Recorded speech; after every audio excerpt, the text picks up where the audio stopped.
Hi and welcome to my channel. My name is Beth and I am the Bookworm Tray. And today I am bringing you my November wrap up. I think this might be the very first wrap up I have ever filmed on my channel. It's not really my kind of content. I purely want BookTube to be a fun thing for me, and wrap ups just feel very stressful.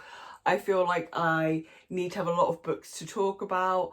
I feel like I need to make sure that my thoughts are concise and coherent, something that I struggle with. But I read some books that I really enjoyed, and I just had a really positive reading month in November. And so I just thought, I'm gonna do one. So I read 9 books in November. 9 books is about what I was reading a month in 2019. I started 2020 in a bit of a reading slump, and as soon as lockdown hit in, what was that, March, April? As soon as lockdown hit, that was it. I didn't really read more than like 2 books in a month. But I finally feel like I've got my reading mojo back. So I had 6 books on my TBR. So I'm going to go through those first, and then I read an additional 3 books on top of that. So I did keep my Sims Picks, my TBR quite small and manageable this month, which I do think helped with my overall reading. And the first prompt that I had in November was Child of the Ocean, and this is to read a book with an ocean setting. For this, I picked the book Sea Witch by Katee Roberts, which is a dark, kinky romance. And full disclaimer, this did not have an ocean setting. Going into the book, I thought the ocean aspects might be quite minimal anyway. It turns out they were just non-existent. So The Sea Witch is, I think, the 4th or the 5th book in the Wicked Villains series by Katee Roberts, which is a reimagining of classic fairy tales and myths as dark romance, with the villains reimagined as romantic heroes and heroines, and usually they are some kind of mafia gangster type person. I say usually, always. They are always that kind of person. The Sea Witch is a Little Mermaid reimagining. It follows Ursa, who is obviously the Sea Witch, Alaric, who is Prince Eric, and Zuriel, who is obviously Ariel. Zuri has been in love with Alaric since they first met each other some time ago. But Alaric was whisked off to Carver City, which is where the Wicked Villains series is set, and entered into a bargain with Hades for protection. Zuri has come up with a plan to auction off her virginity so that she can pay Alaric's debt and they can be free and be happy and in love. But of course, it's not that simple, and Ursa and Alaric are actually in cahoots together and have planned this so Ursa and Alaric can actually live that fairy tale life. It's not a spoiler because this is literally what the book is about. This is a polyamorous relationship between Zuri, Alaric and Ursa, and I liked it. I really enjoy all of Katee Roberts' books. They are just fun. They're just fun. I enjoyed it. I gave it 3 stars, which is about the average rating for a romance book for me. And yeah, it was good. So my next prompt was Green Fiend, and this was to read a book where the main character is looking to make a change in their environment, in their world. I went with Skyward Volume 2 for this. This is, I was going to say this is the 2nd volume in the Skyward graphic novel series, but I feel like saying it's Skyward Volume 2 kind of explains that for me already. So I obviously can't tell you what happens in this volume, but the first volume is set in our world after there has been an event that has caused gravity to cease. This is obviously very dangerous. If you don't watch out, you can float off into space and die. It has caused there to be a big divide between classes. So I'm going to call them the normal classes. I don't know if there's like working class and middle class in this, but the normal people with normal levels of wealth are forced to deal with life after gravity and to find different ways to survive, whilst the elite classes have developed technology that allows them to continue to live as though gravity was a thing. So we are following Willa, this is Willa, and Willa's mother died on, I think they call it Gravity Day or like anti-gravity day. Willa's mother died on that day, as well as many other people, and her father has become kind of a recluse since this. Her father is a scientist and he knows more than he is maybe letting on about what happened to cause gravity to disappear. This is a really enjoyable graphic novel. I really love the art, it's really pretty. It's got a very interesting premise and Willa as a character is absolutely amazing. I love her.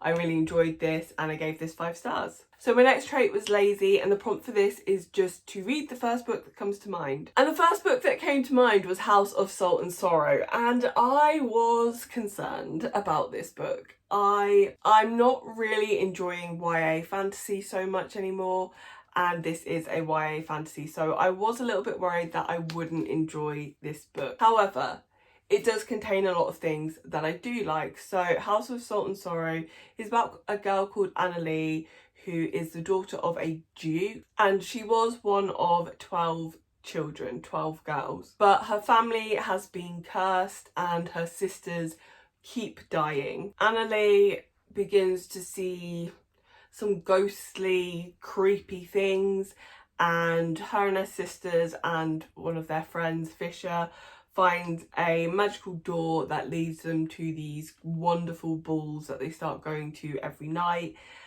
And yeah, some like creepy, ghosty, spooky stuff starts happening. It's kind of hard to give a succinct synopsis of this book because there's a lot going on in this story. This is a retelling of 12 Dancing Princesses, which is a fairy tale. I love fairy tales, so that was something that was working in this book's favour. The writing is very atmospheric and there's definitely like whimsical darkness in this book, which is again something I love. So I wasn't really sure how I was going to get on with this book, whether it was going to be enjoyable because it did contain a lot of things that I like, including like a sea, oceany setting. No mermaids in this, but I still like the setting. It had that dark whimsical aspect to it and it was a fairy tale retelling, but it was YA fantasy. And I'm pleased to report I liked it. I enjoyed it. I did listen to the audiobook for House of Salt and Sorrow, and I think I would have got more enjoyment out of it if I had read it. Not because the audiobook was bad, but I just think I would have absorbed more of the story if I'd been physically reading it rather than listening to it. This was quite a twisty turny book and I did not see it going in the direction that it did. I did not see the ending coming. Now that might have been because I wasn't physically reading it and I wasn't absorbing as much of the story, and so maybe I missed some of the little breadcrumbs as to who the big bad was. But yeah, I didn't see that coming. I had an idea and I was wrong. That doesn't happen very often. I loved the description of the balls. I thought they sounded spectacular. I liked the romantic hero and I liked the romance in this book.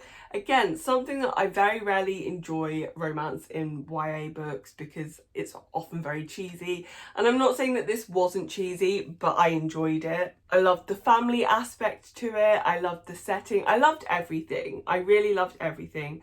It's a book I will probably try and reread at some point in the future because I would like to get all of that good atmosphere that Erin Craig created in this book, and I do feel like I missed some of it because I didn't physically read it. But yeah, I gave this 3.5 stars. I'm unsure whether I'll round that up to 4. So then we come to my aspiration, and that was serial romantic. And the prompt for this was to read a book with a heart on the cover. And I went for the final book in the Georgia Nicholson series, which was Are These My Basoomas I See Before Me? Because this is the final book, I obviously can't tell you the plot of this one.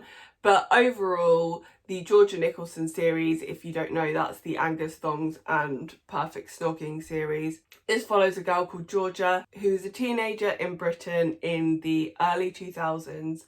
And it's just about like her friendships, her romantic relationships, a bit of her school life, a bit of her family life, and it's told in a very humorous way. This was a book that was published when I was around the age that Georgia is in the books, and a series that I just never finished because there's so many of them and I eventually just kind of got too old to read them. So rereading them as an adult has been a really enjoyable experience because they are very nostalgic. It's very accurate to what life was like as a teenage girl in the UK at that time. However, there were a lot of bad things about being a teenage girl in the early noughties, and some of that can be a little bit jarring reading in the year 2020. So despite that, the experience of rereading these books has been mostly enjoyable until I got to the last book, and I hated this book. I gave this book 2 stars. I am going to explain exactly why I didn't like this book, and that is going to contain spoilers, but I really just need to talk about this book. So if you don't want spoilers, just once this picture is off the screen, switch your sound back on. Or I'll timestamp. I'll also timestamp. So in the Georgia Nicholson series, we have a number of boys who are interested in dating Georgia. There is Robbie, Massimo and Dave, and it's very clear throughout all of the books that Dave is Georgia's true love. Now Georgia has had times where she's had to make decisions between boys, and she is very much swayed by looks. She is quite shallow, and we've seen her once make a difficult choice between Massimo and Robbie, where she decided that she wanted to go with Massimo, and she actually had an adult conversation where she was able to tell Robbie that she didn't want to be with him. She has had an ongoing relationship with Dave the Laugh, where she consistently cheats on her partners with him. Now, in this book, obviously we're at the end and it's obvious that Georgia and Dave are going to get together, and it happens in like maybe the last 10 pages they get together. And how it happens is Massimo has an opportunity to go to London to sign like with a record label for his band, and you know that's possibly going to go somewhere, and he is about to turn that down so that he can stay, I think they live in Brighton with Georgia. And Georgia is thinking that maybe that's not what she wants. Maybe she doesn't want Massimo, maybe she wants to be with Dave. She's starting to like have some weird feelings about his relationships, and she doesn't ever say that to Massimo. And what happens is Massimo breaks up with her because he says, I think this is the best thing for you. And she's like, okay, cool. And then literally turns around, Dave the Laughs there, and she's like, let's get together. I don't know why it was just after all that investment in Georgia and Dave's relationship, I wanted her to pick him, to just confidently and without anyone else being involved to say, I want you. And she still didn't do it. So at the end, Georgia was with the one guy that she was supposed to be with, but only because the other 2 guys didn't want her anymore. And I'm not even going to go into like what kind of message that sends to young girls, because it was a different time. No one cared about the messages young girls were getting then. It was just so disappointing. Yeah, that's all I have to say. Moving on. So the final bonus trait that I had on my Sims Picks My TBR was alluring. This was to read a book that calls to me, and I decided to go with Laura Dean Keeps Breaking Up With Me. I did purchase this to go on my TBR for this month because I've been eyeballing this graphic novel for a very, very, very long time. Laura Dean Keeps Breaking Up With Me is about 2 girls, Freddie and Laura, who are in a relationship, but as the title says, Laura keeps breaking up with Freddie, and she's also cheats on Freddie a lot. She's just overall like a bad partner. She brings out a lot of insecurity in Freddie, and Freddie puts so much energy and time into her relationship with Laura that she's unable to be supportive to other people around her. This was just not my fave. I really liked the art style at first. It's all like greys and blush, like a blush pink, which I thought was really pretty. But then I started to find it quite confusing because there was a lot of characters with the same or very similar hairstyles, and without colour to identify them, it was just a bit confusing as to who was who.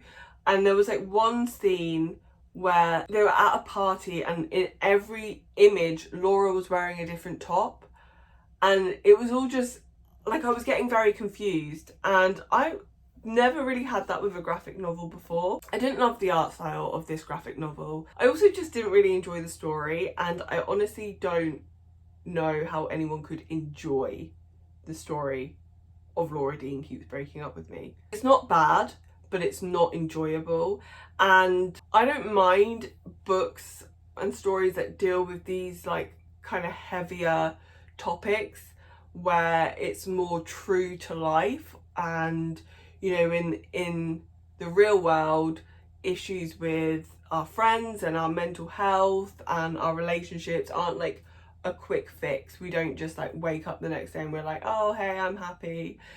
And I did feel like this was very true to life, but it wasn't enjoyable. And I don't know if maybe I just don't want to deal with those kind of topics in a graphic novel, and for me that's just not enjoyable. Like, maybe if this had been written as an actual like book, I might have felt differently, but I just didn't like it. So I've given it 3 stars because I think that's a very personal taste, but it just wasn't right for me, which was really disappointing because I was super hyped. So now I'm just going to quickly talk about the 3 books that I read that weren't on my TBR this month. And the first one I read right at the very start of the month, and I listened to the audiobook for this, which I really enjoyed, and that was The Dreamers. This is a book that I have really wanted to read for a very long time, so I was very excited to finally get round to reading it. And The Dreamers is about a small town in America that gets hit with a virus that causes everybody to go to sleep. This is the second book that I've unwittingly read about a pandemic during the pandemic. And do you know what? I enjoy them. I really enjoy this type of book.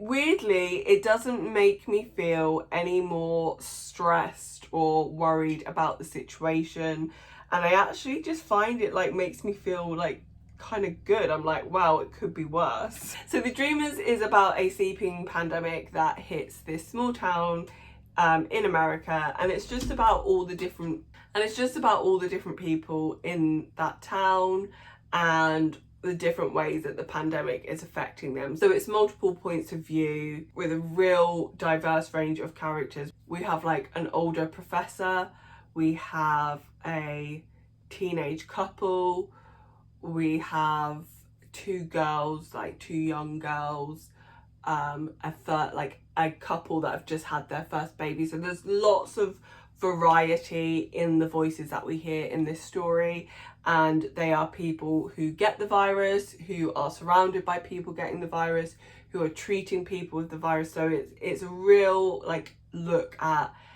everything that happens. But I just felt like The Dreamers really had like just a lot of things that are enjoyable to read in a book. We had a little bit of romance, we had a little bit of action, there was a little bit of tragedy. It was just overall just a very enjoyable book to read. But obviously, if you think you would be sensitive to reading a book about a pandemic during a pandemic, this is maybe not the book for you. But I gave The Dreamers 3.5 stars again, and I'm going to round this one up to 4. So the next book I read, I don't have the dust jacket for. Well, I do, it's just behind a big pile of books that I could not be bothered to move for this video.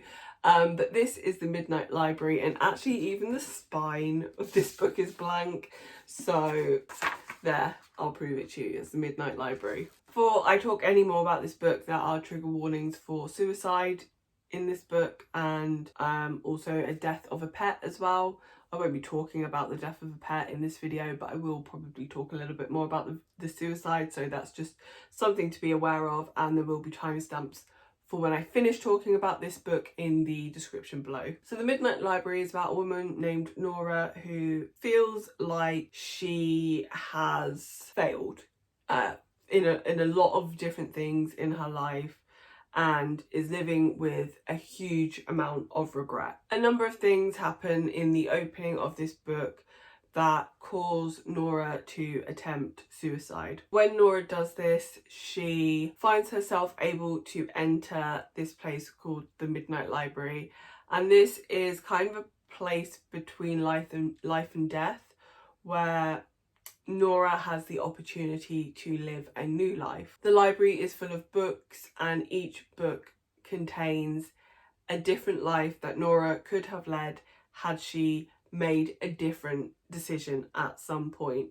So when we start the book, we know that Nora could have been married but isn't. The idea of alternate realities and alternate worlds based on our decisions is something that I find absolutely fascinating, and so I knew that I would like this book. I knew I was going to like this book.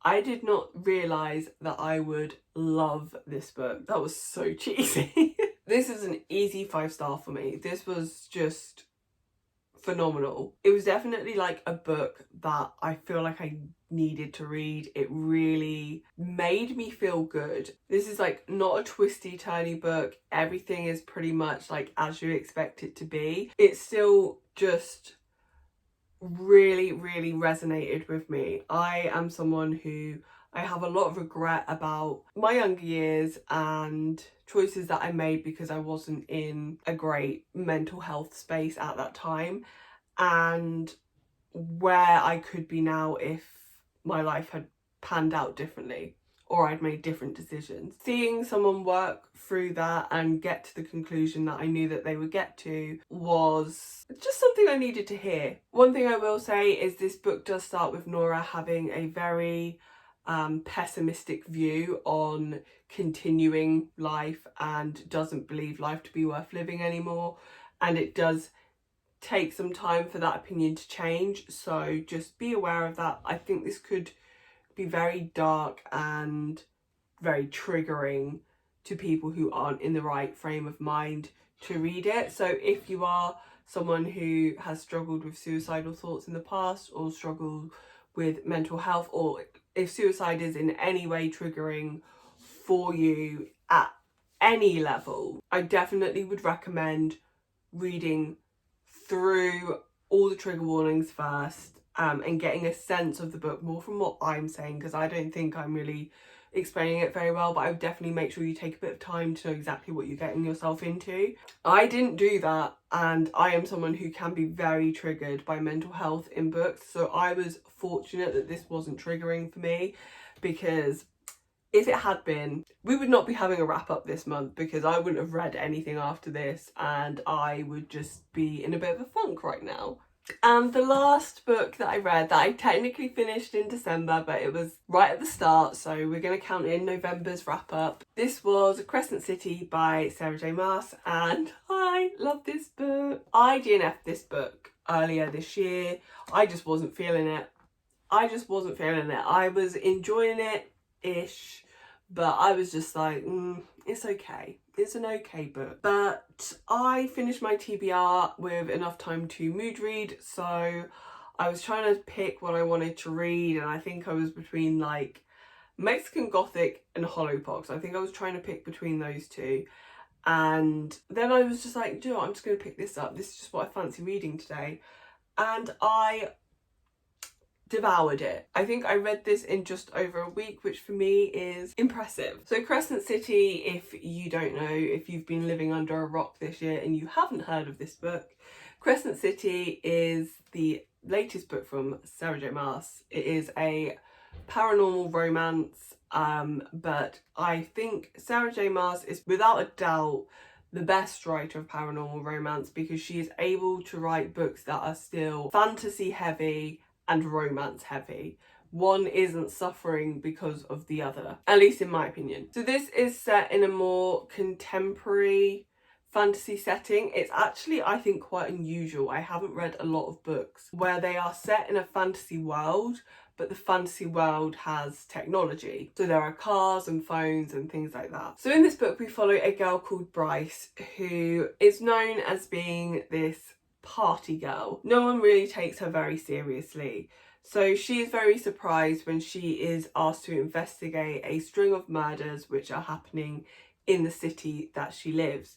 And she is assigned a bodyguard and someone to help her investigate, who is a brooding angel by the name of Hunt. Together, Hunt and Bryce try to unravel all of these mysteries that are going on in the city whilst very slowly falling for each other. This is a slow burn romance. This is an interesting, twisty mystery wrapped up in a beautiful urban fantasy setting. This book probably made me cry more than any other book I've ever read. The only other books that have ever really made me cry are books that deal with heavy topics, but I very rarely cry at something like this. There was a event that happened towards the end that just wrecked me, and I don't just mean like I cried and then I carried on reading. Like I cried and then I couldn't read anymore because I was just so emotional, and I just had to like go to bed, make myself a chamomile tea, lie down, just like chill out, and then I couldn't really read for the next few days. Like I would read a chapter and then I'd just be like, it's too much. So yeah, the reaction I had to this book, I just love this. I cannot wait for the next one. I don't know if there's a release date. Like if anyone knows, please let me know. But yeah, this was just phenomenal. It was such an easy 5-star read. I love this. I would recommend this to anybody who likes fantasy and likes romance. I'm going to be buying my best friend a copy of this for Christmas because I want her to read it. And yeah, it was just such a good time, and this was just exactly what I needed after like reading something heavy like The Midnight Library. This was just like a wonderful little boost that then broke my heart. So those were all the books that I read in November, and I actually enjoyed doing this wrap up a lot more than I thought I would, but as I said, I had a lot of thoughts on those books that I read, and I really enjoyed my reading month of November. So if December is any good for me, then maybe I'll do a December wrap up, who knows? Maybe I'll start doing them every month. Not committing to that though. If you made it this far in the video, then please leave me your favourite love heart emoji in the comments down below so that I know you were here.